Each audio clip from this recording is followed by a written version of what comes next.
Bem, semana passada, nas últimas 2 semanas, a gente falou basicamente só sobre dança, mas agora chegou a hora de voltar a falar sobre assuntos que também merecem uma atenção importante, que é o caso de pensão alimentícia. É um assunto que, assim, surgem muitas dúvidas, por isso nós convidamos a doutora Manuela Gonçalves, que também é professora e coordenadora, Manuela Gonçalves Ferreira, coordenadora do curso de Direito da Unisociesc, para esclarecer as minhas e as suas dúvidas. Pode mandar no nosso WhatsApp a pergunta 47988846107.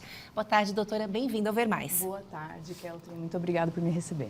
O curso de Direito tem um espaço, um núcleo lá para tirar vários tipos de dúvidas. A questão da pensão é algo recorrente? Sim, com certeza. É um dos problemas que mais aparece lá no núcleo de prática jurídica. Quem deve pagar a pensão, né? É só o pai? Porque quando a gente ouve falar em pensão alimentícia, é só o pai que tem essa obrigação de pagar? Na verdade, é mais comum, né, que a criança fique com a mãe dentro da nossa cultura, né? Mas hoje a gente já sabe que existem muitos casos em que os filhos passam a residir também com o pai após um divórcio, após uma separação. Então, na verdade, quem paga a pensão é aquele cônjuge, né, o responsável legal com o qual a criança não reside, né? Então, a criança reside com um dos pais e o outro é que paga a pensão alimentícia. Outra dúvida bastante frequente é na questão dos valores, né? Quem que estabelece o valor? Os cônjuges podem fazer um acordo entre si, aquele acordo verbal, eu acho que eu gasto tanto, tem que ter algo assim, quem determina isso? Então, o que é mais indicado realmente é que as partes cheguem a um acordo sobre isso, né? Porque aí elas com certeza vão atender melhor a realidade daquela família, né? No entanto, se não houver um acordo, se as partes não conseguirem chegar a um denominador comum, elas podem levar e devem levar isso até o Poder Judiciário. Para estabelecer um valor, Keltrin, para esse valor de pensão alimentícia, né? Deve-se levar em consideração aquilo que a pessoa que paga pode pagar, que é o que a gente chama de possibilidade, e aquilo que quem recebe necessita, né? Então tem que se olhar para esses dois lados, para essas duas perspectivas, a possibilidade e a necessidade, e aí chegar, né, a um valor que seja adequado para aquela realidade daquela família. Pois é, mas se o homem possui muitos filhos, né? 3, 4 filhos.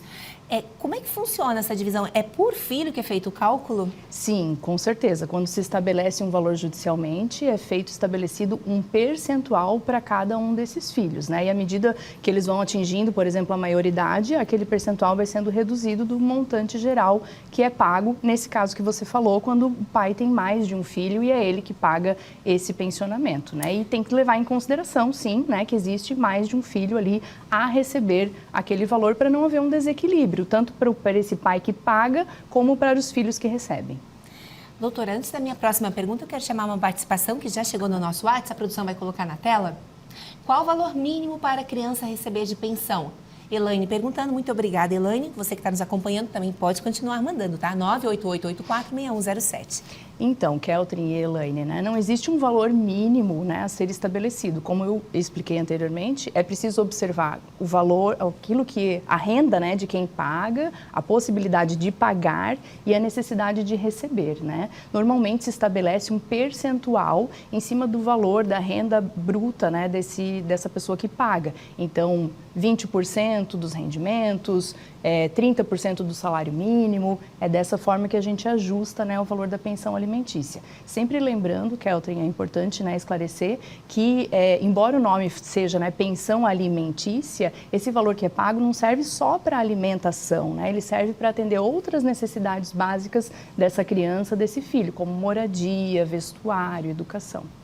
A gente sabe que quem paga, às vezes, reclama que é muito, né? Mas para quem precisa administrar esse dinheiro, então imagina uma pessoa que ganha um salário mínimo e tem que pagar pensão para 3, né? Então, assim, é muito mínimo mesmo. Sim. Então, assim, serve também como uma reflexão, porque eu imagino que muitos dos conflitos de resolução, de pensão, também envolvem aspectos emocionais, aquela questão, o conflito entre as partes também, né? Acabou de separar, então já tem uma questão ali que precisa ser é trabalhada. E ainda por cima tem a questão da pensão, que às vezes a pessoa também discorda.